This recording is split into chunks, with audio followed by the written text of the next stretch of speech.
एक देश जहां आज़ादी से लेकर अब तक किसी भी पार्टी ने 5 साल का कार्यकाल पूरी नहीं की, जहां की सरकार से लेकर कॉर्पोरेट जगत में आर्मी का हस्तक्षेप रहता है। आर्मी की वैल्यू ज़्यादा होती है किसी भी कोर्ट के फैसले से। अब तक आप समझ चुके होंगे किस देश की बात कर रहे हैं। हम अपने देश पड़ोसी मुल्क पाकिस्तान की बात कर रहे हैं। इसकी वजह से पड़ोसी मुल्क को काफ़ी असमंजस में रहना पड़ता है कि बात किससे किया जाए, या आर्मी से किया जाए या वहाँ की चुनी हुई सरकार से किया जाए। मैं हूँ शिवांक और हर बार की तरह मेरे साथ है भानु। बातूनी में इसी बात को लेकर करेंगे चर्चा। भानु, पाकिस्तान में 8 तारीख को चुनाव होता है। रिजल्ट 8 को ही आने वाले थे, लेकिन आते 9 को हैं।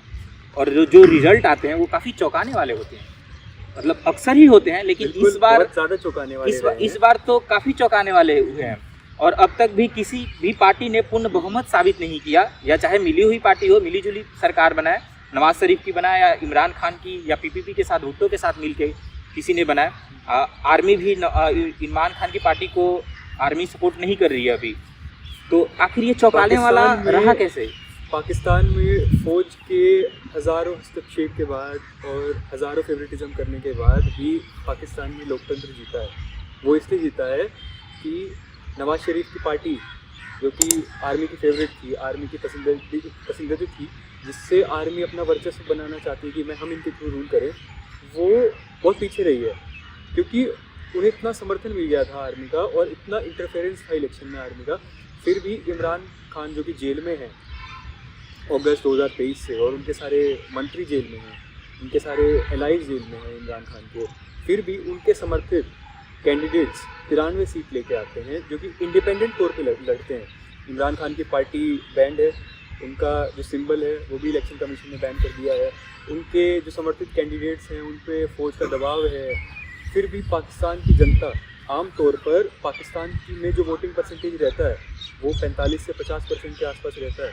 पर इस बार लोग अपने घर से बाहर निकले, उन्होंने आर्मी को मुंह तोड़ जवाब देने के लिए 70% से ज़्यादा वहाँ पे वोटिंग हुई है इस बार, जो कि साफ साफ दिखाता है कि पाकिस्तान में लोकतंत्र की जीत हुई है, ना कि आर्मी की। और नतीजे इसलिए बहुत ज़्यादा चौंकाने वाले रहे कि रिज़ल्ट आना था 8 फरवरी को ही।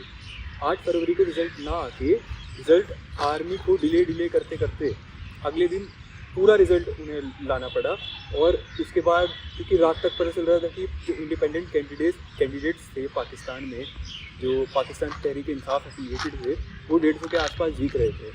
पर धांधली करते वो 93 तक आए अगले दिन सुबह तक। और उसके बाद भी अब ऐसा है कि अभी भी कैंडिडेट्स पर बहुत ज़्यादा प्रेशर है, और अब भी क्योंकि वो इंडिपेंडेंट वैसे हैं तो उनको किसी न किसी तरह से इस तरह से फोर्स किया जाएगा कि वो आएँ और नवाज़ को समर्थन दे।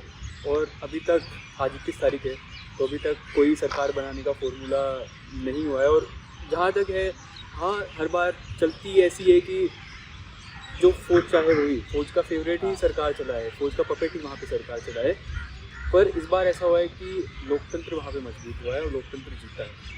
जैसे कि आजकल अभी जो युग चल रहा है वो आर्टिफिशियल इंटेलिजेंस का है। इस इलेक्शन में काफ़ी यूज हुआ है artificial intelligence. Imran Khan jail में रहते हुए भी जो उनका वीडियो जो सोशल मीडिया पे एज ए कैंपेन चलाते हैं इलेक्शन में, वो होता ये है कि आर्टिफिशियल इंटेलिजेंस से उसको बनाया जाता है वीडियो को, और पार्टी के प्रचार प्रसार में उसको यूज लिया जाता है। आपको ऐसा लगता है कि अब पाकिस्तान की जनता है वो भी चाहती है कि आर्मी हस्तक्षेप ना करे? क्योंकि 93 बिना किसी का चेहरा बने सारे लोग जब जेल में हों, जो काफ़ी मुखिया ही जेल में हो, और उनके मुखिया के जो नीचे के लोग हैं वो भी जेल में हैं, और उसके बाद भी लोग 93 का समर्थन दे देते हैं।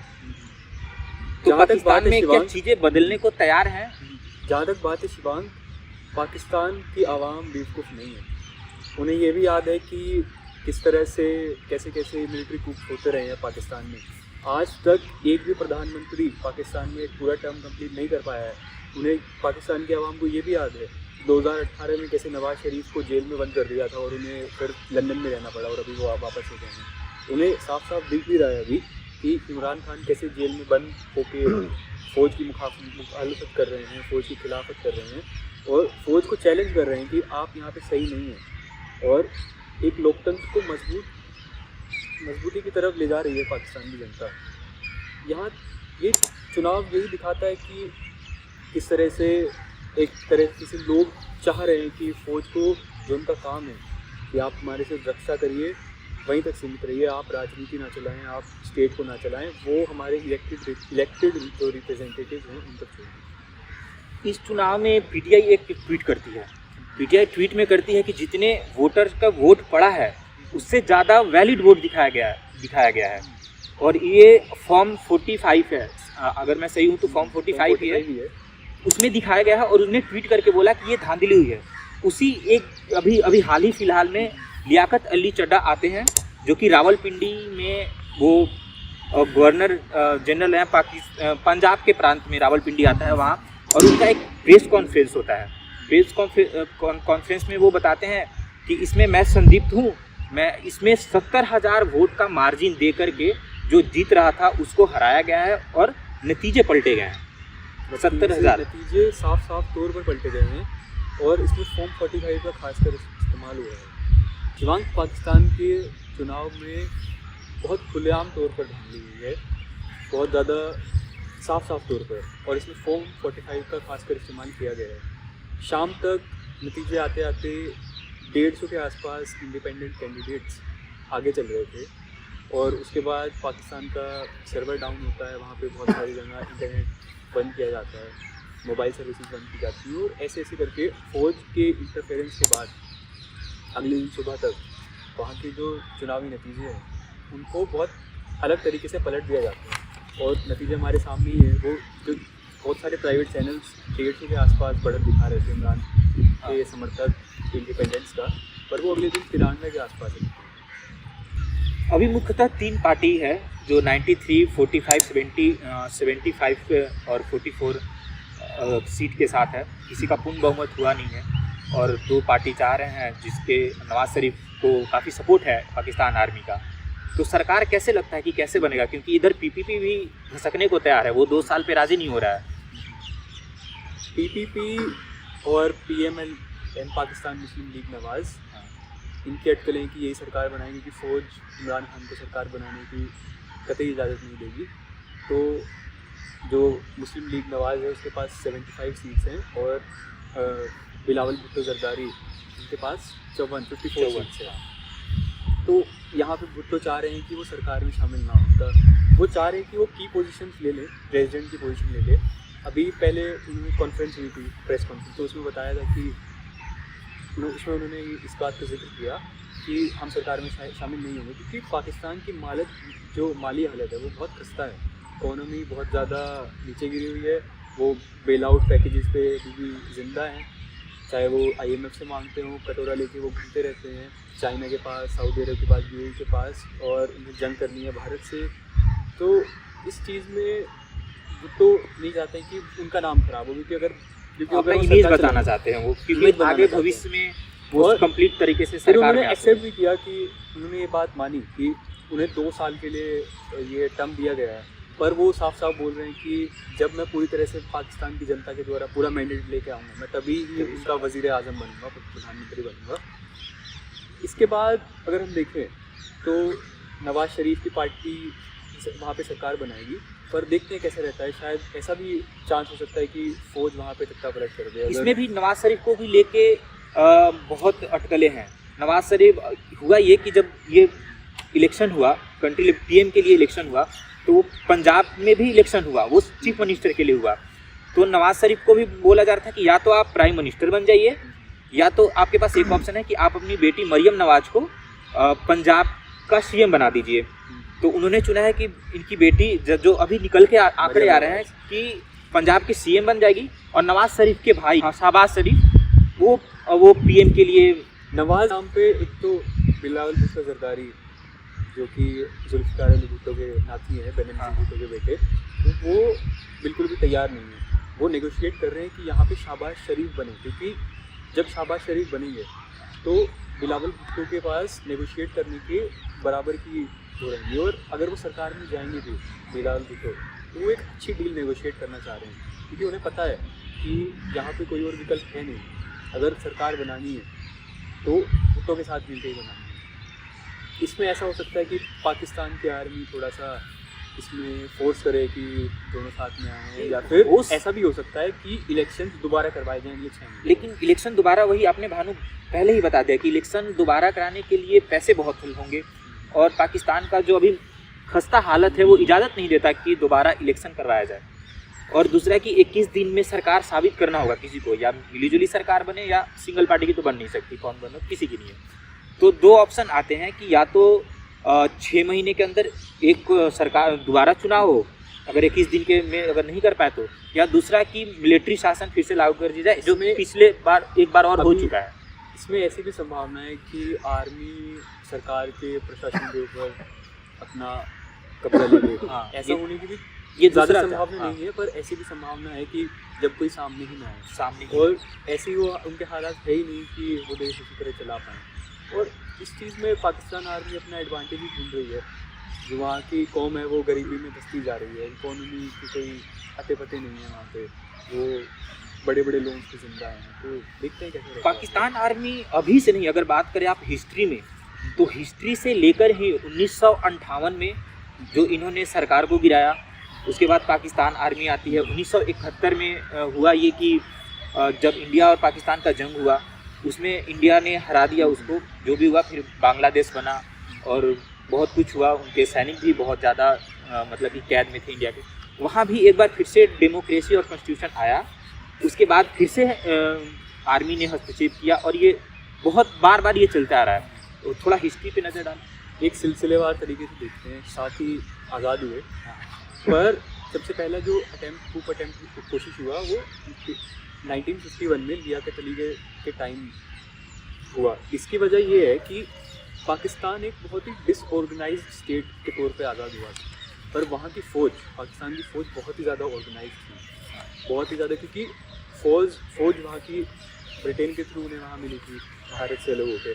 पर वहाँ की जो इंस्टीट्यूशन मशीनरी थी पाकिस्तान की, कॉन्स्टिट्यूशन मशीनरी, वो इतनी मजबूत नहीं थी, वहाँ का सुप्रीम कोर्ट इतना मजबूत नहीं था। फिर उसके बाद पूर्णतः जो मिलिट्री डिक्टेटरशिप आई वहाँ पे, वो आई अयूब खान के टाइम पे 1958 में। वहाँ पे उस टाइम सिकंदर रज़ा, वो भी एक तरह के, he was not a elected person, पर he was also like kind of, उन्हें अयूब खान रिप्लेस करते हैं। उसके बाद अयूब खान रहते हैं और फिर याया खान आते हैं। याया खान वॉज ऑल्सो, वो भी एक मिलिट्री डिक्टेटर थे, पर उसी टाइम 1971 में भारत पाकिस्तान की 71 की लड़ाई होती है और अलग बांग्लादेश बनता है, जैसे आपने बताया शिवांग।